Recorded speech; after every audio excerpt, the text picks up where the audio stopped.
Today we're going to be breaking it down for you guys.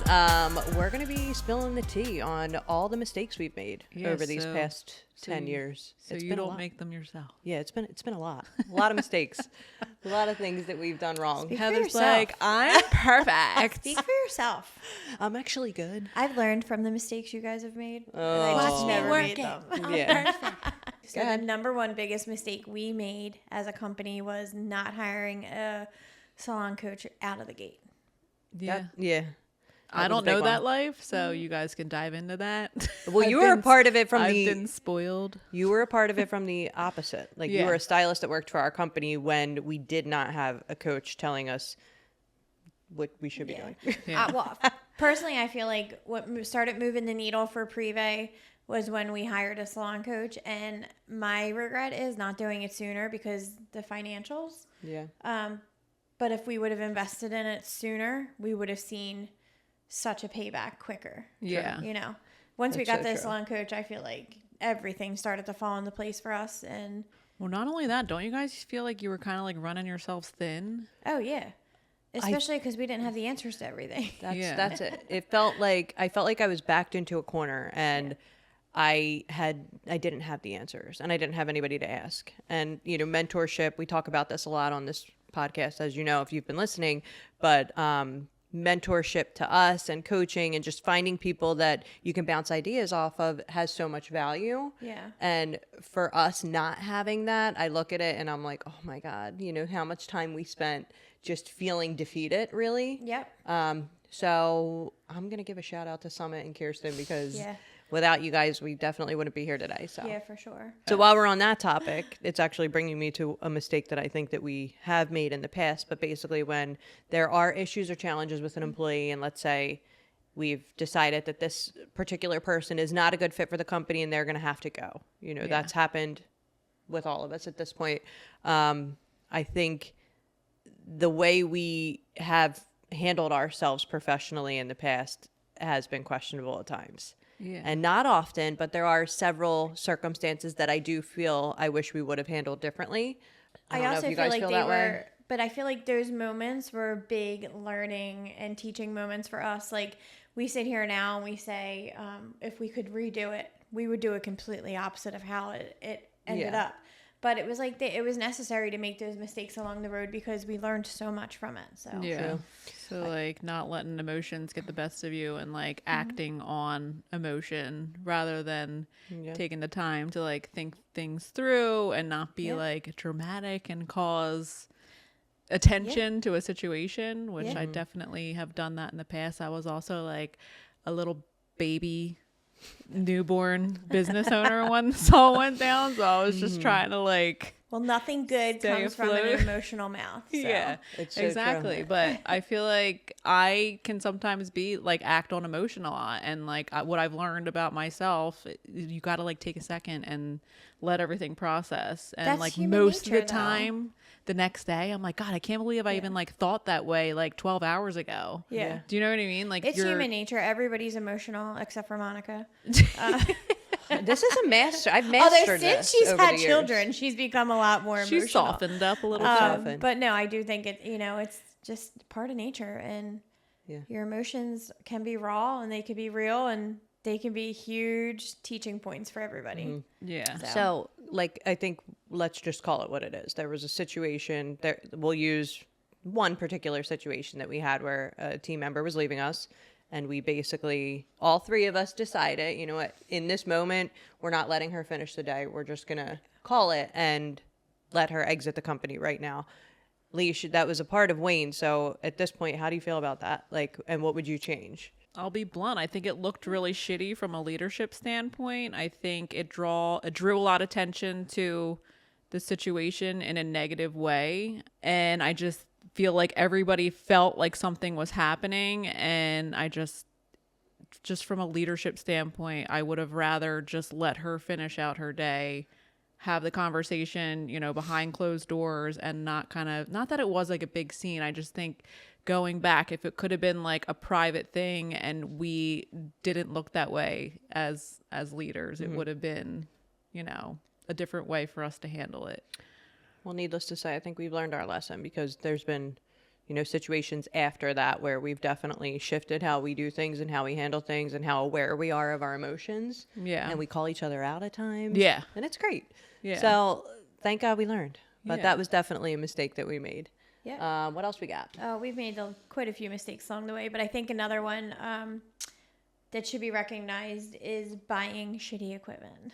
Like, how many times that we're like, oh, let's just skimp out and get the sale, Yeah. or go for something that. Well, not only that, like sometimes it's not inexpensive. And like I think more so like doing the research on like the company, I True. guess. Read the Like reviews. some of the things we've spent a lot of money on and they wind up like being Yeah. crap, No, you I know, or agree. not Yep. lasting. So I think there's a mix of both, and like just being able to do your research and like have a reputable company that Yeah. you can like know does quality stuff. Absolutely. At this point, I think that, what we do invest in the equipment, we go with the top-notch type of Yeah. equipment, and it is a massive investment. But I have to say, we're 10 years in with our chairs, and they're still going strong. I was thinking about that the other day. Yeah. So it's ultimately that's after we made the mistake with the first chairs.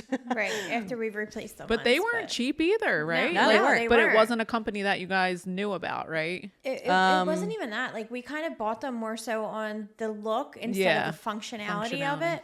And that essentially burned us because I feel like they looked great. They were comfortable for the clients, but our team, oh my God. I mean, they all needed chiropractors after working behind those Yeah, it chairs. was So. awful. Yeah. And then the motor in the Yeah. shampoo bowl stopped. It was complete Yeah, chaos. we needed to just get rid of it all, which we did, and we did it early on, thank God. Yeah.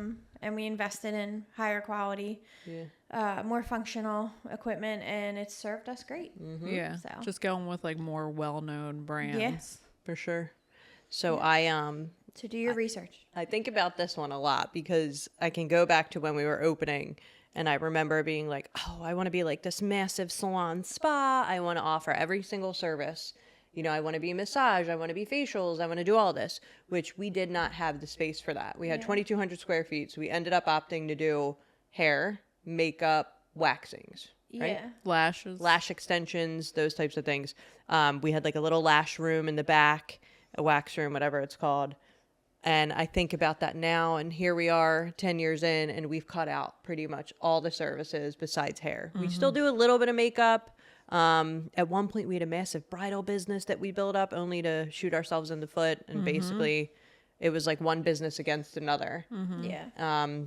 So I would say that's a mistake. I don't think that you have to be diverse and have a million different services that you're offering. My recommendation would be to offer the services that you're good at and almost be like specialty versus we have this big operation and all these different services. At least that's what served us. That's so powerful. Find your niche. Like, Yeah. find what you're good at, what your people want from you, and stick to it. yeah. Yeah. It was almost like we were doing the people that were involved in those services like a disservice because I don't think we figured out the proper way to like market to those like specific services, and they weren't getting the client and like the need to be booked with clients all day. Yeah. And like we kind of felt bad. Yeah. You know? Yeah, they were Absolutely. missing out on opportunities. So. Yeah. And like sure. with the bridal thing, like that like seemed like such an amazing idea, and it was like super successful, but I think it was a nightmare for us on the back end because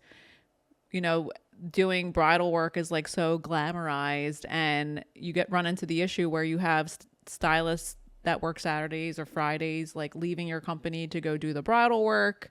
And then what was the other issue that we had? Well, you're pulling them out on a Saturday. Yeah. So then you're taking someone out of the salon, and then they want to be paid a premium because it's an on-location service. Right. So Which it was they just should like be. it they're made giving up their day in a salon. Yes. They should be paid a premium. for the Yeah. business. Yeah. It made no sense. No. And I think all of us knew like how much money you can actually make when you do an on-location wedding like by yourself, Under the table, freelance. Not Yeah. like we're an actual physical Right, and company and we operate that way. So Right. taxes, payroll taxes, all of that stuff. Yeah. When it's all said and done, it just made no sense. By the end of it, no stylist wanted to do it. No. Yeah. Yeah. Yeah. Do you guys remember when we first opened, we had like the beautiful makeup cart and it had all the makeup, and I cringe now thinking about it because I feel like Yeah, but back like it was then, pretty, but it was gross. Like yeah, but it's back like- then, like there was no like on location wet, like it wasn't a was just thing. starting. It was Yeah. like you go to the salon, you get ready for the wedding, and then you go. I mean, at our prior salon, we did wedding parties all the time. It was Yeah. huge. Yeah, it's you're just right. I'm just saying like that initial investment into that big makeup cart. Yeah. I think our buy-in was like a couple $1,000 Yeah, I guess for it it, was. and it was junk makeup. It Let's wasn't talk even- about buy-ins and- while we're on well, it. and hold on real quick, but like what I'm trying to say is it's junk makeup. Like it's not even like when you're a makeup artist, you have your favorites, you have your Right. preferences, and not everybody can Yeah. use the same brands. Like people have, I know I have my brand that I love. but, Yeah. we do. everybody has their favorites, so it's like it makes more sense to have individual kits than one solid brand. Yeah. Yep. But God, let's talk about it. Yeah, buy-ins. buy-ins. We didn't talk about this. I think. I thought This about was it. a new lesson, Yeah. newer. I thought about the buy-ins, but I didn't say it.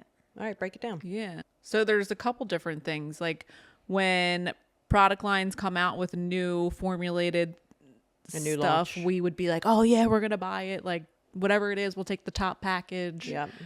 Not knowing whether it would perform well, not knowing if we were going to get educated on it.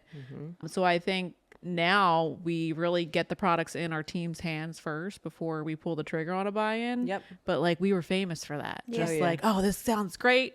Yeah. Yep. Sign us up for the top tier amount, and yeah, we're gonna Well, we're that gonna just see all goes this to show return how on. experienced we are. Like Yeah. you could sell an ice to an Eskimo, and Yep. that was us. Like Yeah. now we know better. Like we Yeah. know what's best for our team and what's best for our salon company. So For sure. Yeah, it's gonna be a hard sale, buddy. Yeah. So- yeah, Well, speaking of buy-ins, we've definitely made some mistakes along the way with retail. I think having retail's been, it's just a struggle. It's just a challenge for us. Always has been. I feel like it probably will be. But it anyway, hasn't always been. I wouldn't say that. I think pre-COVID, retail was a very big strength of ours. Up until recent. sorry, I don't agree. remember that. Hold on, Yeah. I agree with that, and I also am going to add in there too. It pre Ulta, pre Sephora, like we were. Right. You brought in all these big brands that were promising you, oh, these are boutique brands, and you'll never see them in Ulta or Sephora, and then your rep comes in and they're like, oh, by the way, we just want to let you know they're Yeah. being in Sephora now. That's a very And valid people- point. people Things buy have there. changed. Yeah, For sure. times have changed. Now that you guys are saying this, I'm like, oh, Yeah. oh, that's I what we're mean, talking we've about. never, it hasn't always been a No. struggle of ours. I just think, like you said, and like that has a lot to do with it. It's not the only reason, but No, there's a lot to play into it. yeah. And I think it got to a point where it affected our culture, you know, like it kind of put a damper on the mindset of our team when they came in here and they have these like high expectations to sell retail, you know, and we had to go with that change. Yeah, we had to embrace that. And I feel like we might have waited a little bit too long to do that, because it definitely impacted it. So I think that being that, we had to make an adjustment to our KPI, Yeah. essentially. Yeah. And like not only that, I felt like it got to the point where some of the guests kind of felt like, okay, like every time I come to the salon, like they're shoving retail down my throat, you know? Yeah, that felt gross. And I know that's like the approach of the stylist, but I think they felt so pressured to hit that high standard that that's kind of how it came off. Not having retail as a Well, not having it, but adjusting it with, the current scheme of what's going on in the world, you Yeah. know? And when it gets to a point that it affects the mindset and the passion behind doing hair, like that's kind of where Right. you got to draw the line. Yep. I That we're I talking think this about. is a good time that we should chat about one of the big shifts that we've made that was basically around like supporting our stylist and our team. Yeah. So two things come to mind, but the first is that the clients aren't always right. I think that when you're in a service-based industry, and that was a strong belief of mine for years, it was kind of like the guest is always right, the client's always right. We have to figure out what we've done on the back end. Now, I will say I think I've shifted, and I do try to walk away from every situation with a silver lining type thing. Like, okay, this specific scenario, this guest was a total asshole, and I would love to never welcome them back, which we do now. But basically, I learn from it. I learn, and at times when I sit down with a a team member and they're going through it over something that happened with a guest, I'm like, listen, like we can't deal, we deal with the public. We're going to deal with assholes. What can we walk away from? What can we walk away from this with that's a positive? And it's like, maybe I should have had a more in-depth consultation, or maybe I should have reiterated this portion of that service. But I think that we definitely have shifted to where we support the team more, and not every single guest is right. And I think that's like a major shift for the industry in general. That's come about in the past few years. Well, there's really only two ways we can ask you to not come back. Is one, you try and scam the business out of free services, and two, disrespecting our team. Yeah, And, no like, tolerance for that. Right. So unless you're doing those two things, but like 90% of the time, like there is some type of situation where we like the team drops the ball and we need to like make it up make it up for them. Yep. But there is that 1% that Yes. sometimes they're like a completely out of line crazy person and have these crazy expectations and treat people like absolute shit, and we have to be like, no, like we're not going to tolerate that. Yeah. Quote unquote, I won't say the name, but if you leave the front door without paying for your service, I'm calling the police. Legit. Literally said that. Yeah, we've been thrown through the mill with some certain guests. Yeah. But I don't want to take away from the fact that make it look like we're just like the snooty salon. No. Because we're not. I mean, we typically will stand on our heads to accommodate everybody every which way we can. And Always. there's just sometimes where you get that one guest and then Yeah. Well, I mean, listen, to me, it's the same deal as with team members. We're not a great fit for everyone, and that's okay. Exactly. And if if what you're looking for in a salon doesn't match with what we can provide, then it's totally fine. You just have to go find somewhere that will. go our And separate that's ways. typically my verbiage when I do uninvite a guest from our company. It's more that way. It's never like, you're an a-hole, don't come back. It's Not you, it's us. yeah, it's more like, listen, I just don't think we're able to meet your needs. And I think a different salon company may be a better fit. and that's usually the truth though. Yeah. Like no matter what we do at that point is not going to make this person happy. So Yeah, Yeah. for sure. Let's You'd talk have a- about a back end one, which we've learned in the past 365 days, thanks to our HR guy, Will Rivera. oh, those good SOBs. Well, man, why don't SOPs. man, why don't you have an SOP for that? I'm like, what's an SOP? I didn't even know what it was until like 6 months ago. I know. So Yep. So, for anybody who doesn't know what an SOP is, it's a standard operating procedure provided by my husband, who is a, Amazon guy. But yeah, standard operating procedure. So for us, as the company has grown, we have definitely needed to implement a ton of SOPs. Yeah. And what would you guys say are the most valuable ones? hey Leash, the dryer won't dry. What do I do? Okay, is the circuit, did you check the circuit breaker? So basically the situations that you constantly get nagged for, we have a playbook that basically just tells you all the troubleshooting errors to do before you actually reach out to leadership. This goes for things breaking in the salon, an angry guest, an unhappy guest, all the situations that we're constantly being told about. We've tried to create a roadmap for our team to feel empowered and be able to handle it on our own. Yeah. Which has been great because there's times where I have an apprentice text me, hey, I just called the repair guy. He'll be out here to, like, that's incredible. I'm like, thank you. Yeah. Appreciate Look that. at you. Yes. Like, Yeah, it's but that starts awesome. at the top. I've Where actually the had an leaders- associate reach out to me this week, an apprentice, who basically was like, hey, just wanted to give you a heads up. One of the dryers isn't working, but I already made a phone call and he'll be up here this afternoon to check on Yeah. it. Yeah, And it's I'm like, amazing. wow. let's go. I know. Yeah. So having those processes in place is important, Yeah. But going from there, I think it's also one of what I was going to say when you asked what some of them would be, and I know this is a topic we were going to dive into anyway, was communication. I feel like at one point, the mistakes we made with communication, it was like send an email, talk to that person, go to this person. Like everybody's confused.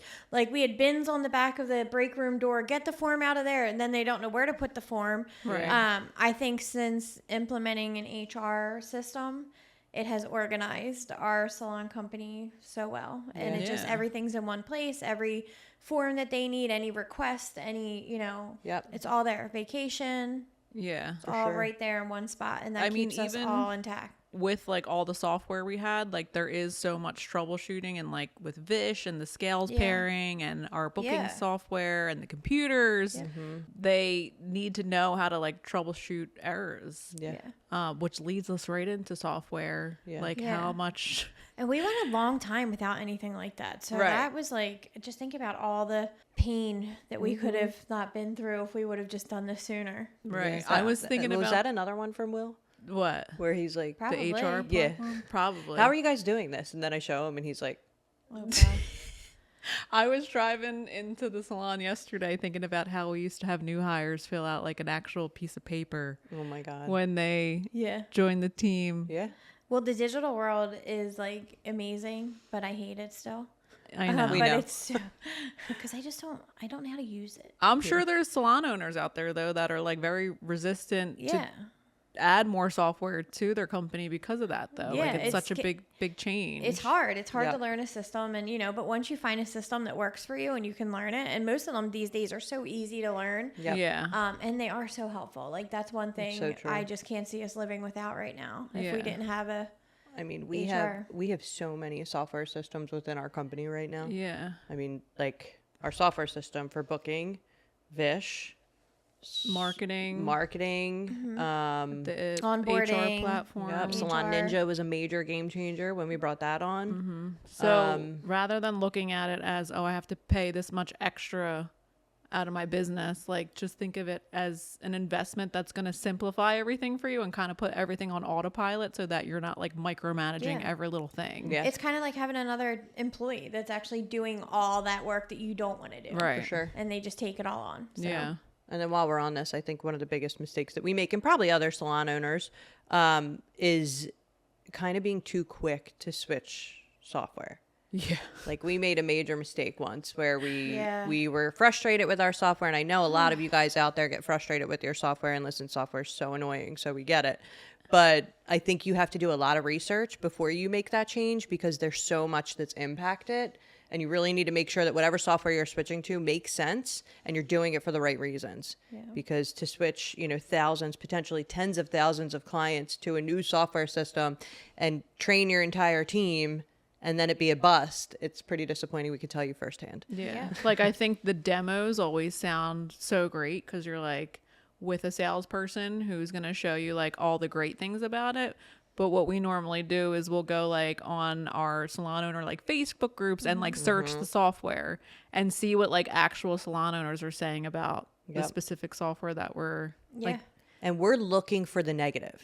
Like, sure, everybody can talk the positive. I want to know the negative. Like, Yeah. I want to know what the problems are with it to make sure that whatever those problems are aren't what we're dealing with now, or it's something that, is just going to make sense. So that's my recommendation is to make, make those decisions in time. Well, lucky for, everybody tuning in, we're not gatekeepers over here. Yeah. We're willing We'll to spill it share all of our mistakes we've made along the way. And guess what? There's definitely more. So I think we should save that for another episode. We'll keep them 'cause- coming. Yeah. Hopefully we gave you some great insight on the mistakes that we've made so that you don't make them yourself. If you guys have any mistakes you'd love to share with us, feel free to drop them in the comments. Thanks, and we'll see you on the next one.